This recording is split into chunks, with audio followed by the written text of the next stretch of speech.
Hello किसान भाइयों, आज हम आपसे उर्वरकों में जो मिलावट की जाती है उसमें किस किस चीज की मिलावट है और अपना शुद्ध जो है उर्वरक किस तरह पहचाने, इस पर आपसे चर्चा करेंगे। सबसे देखिए, जो हमारा कृषि निवेश होता है इसमें उर्वरक ही एक ऐसा निवेश है जो सबसे महंगा निवेश होता है। यदि यह जो है मिलावटी उर्वरक रह जाएगा तो इससे हमारे खेत को कोई भी पोषक तत्व नहीं मिलेंगे, अर्थात हमारा जितना रुपया है वह खराब जाएगा। और सबसे दुष्प्रभाव ये पड़ेगा कि हमारी उपज जो है इससे प्रभावित होगी। अब हम चलते हैं कि कौन सी सामान्य विधियां हैं जिससे जो है हम उर्वरकों का जो है जांच कर सकें। तो इस क्रम में सबसे लोकप्रिय उर्वरक हमारे यहाँ यूरिया माना जाता है।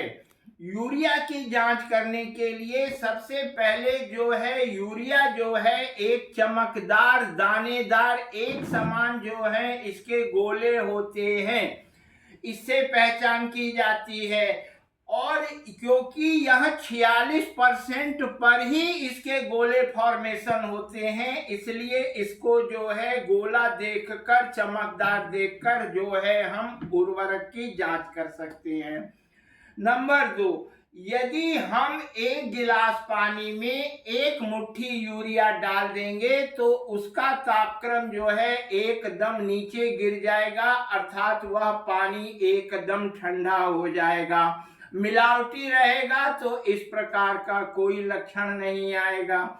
तीसरा जो है टेस्ट करने की विधि है कि हम यूरिया को जो है गर्म तवे पे डाल दें तो यह जो है पूर्ण रूप से उड़ जाएगा, अर्थात इसमें कोई अवशेष नहीं बचेगा।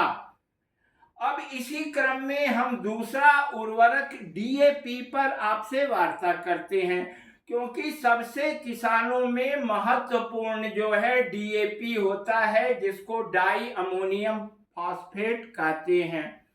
इसकी जांच के लिए सबसे पहले तो है यह अधिकतर जो है विदेशों से आता है, क्योंकि इसका जो है विदेशों से पुल्ड डीएपी आती है और हमारे रीबैगिंग की जाती है हमारे बंदरगाहों पर।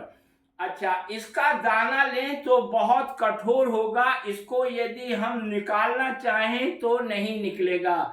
इसका रंग सलेटी हो सकता है, भूरा होता है, रेडिश कलर का हो सकता है, कई रंग में यह जो है मिलती है। डीएपी का सबसे सरल उपाय है कि किसान भाई जो हैं डीएपी को हाथ में लेकर जो चूना जो तंबाकू के साथ चूना खाया जाता है उसको ऐसे मसल दें तो उसमें तीक्ष्ण जो है हमारी अमोनिया की गंध आती है। अच्छा, तीसरा यह है कि यदि इसको हम गर्म तवे पर डालें तो यह स्वेलिंग कर जाएगा, अर्थात फूल जाएगा। यही 3 लक्षण हैं। और जान जाइए, डीएपी में सबसे अधिक मिलावट यदि होती है तो सुपर फॉस्फेट की जाती है, क्योंकि सुपर फास्फेट में ये टेस्ट में सुपर फास्फेट जो है फेल हो जाएगा, ना वो स्वेलिंग करेगा, ना वह जो है आपको उसमें तीक्ष्ण गंध अमोनिया की आएगी। अब तीसरा उर्वरक हम जो है पोटाश के बात करते हैं। जैसे हमारे यहाँ पोटेशियम क्लोराइड जो लाल रंग का जो पोटाश होता है उसमें 60% तक पोटाश की मात्रा होती है।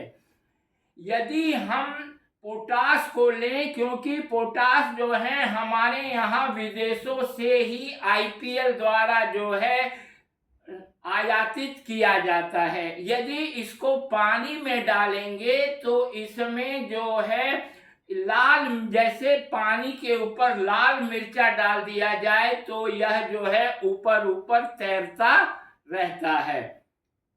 यदि नमी से में डाला जाए तो यह जो है उससे अलग नहीं रहेगा। तीसरा जो है पोटाश जो है हमेशा जो है चमकीला रहेगा और लाल उसमें जो है अंश दिखाई देगा। अब तीसरा जो होता है उर्वरक जो है हमारा जो है सुपर फास्फेट होता है, और इसी सुपर फास्फेट की जो है डीएपी में मिलावट की जाती है। इसको जांचने के लिए ये है कि यदि हम इसको तवे, यह भी कड़ा रहेगा उसके डीएपी जैसा, लेकिन यदि इसको हम डालेंगे तवे के ऊपर तो इसमें स्वेलिंग या फूलेगा नहीं, यह इसकी मेन होती है। और चूने के साथ इसकी कोई अभिक्रिया नहीं होगी, अर्थात इसमें जो है नहीं होगा। अच्छा, तीसरा जो होता है मुख्य उर्वरक जिंक सल्फेट होता है। जिंक सल्फेट में जो है अधिकतर मैग्नीशियम सल्फेट की मिलावट की जाती है। जिंक सल्फेट को जो है यदि हम उसमें डीएपी डाल दें तो उसमें जो है प्रेसिपिटेट गाढ़ा अवक्षेप बन जाएगा, नीचे थक्का बन जाएगा।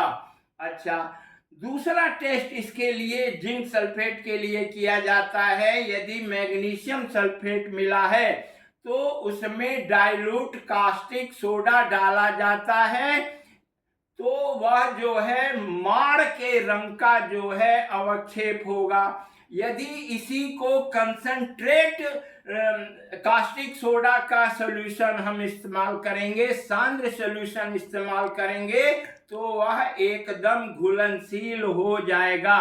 और मैग्नीशियम सल्फेट में इस तरह का कोई लक्षण नहीं दिखाई देता है। धन्यवाद।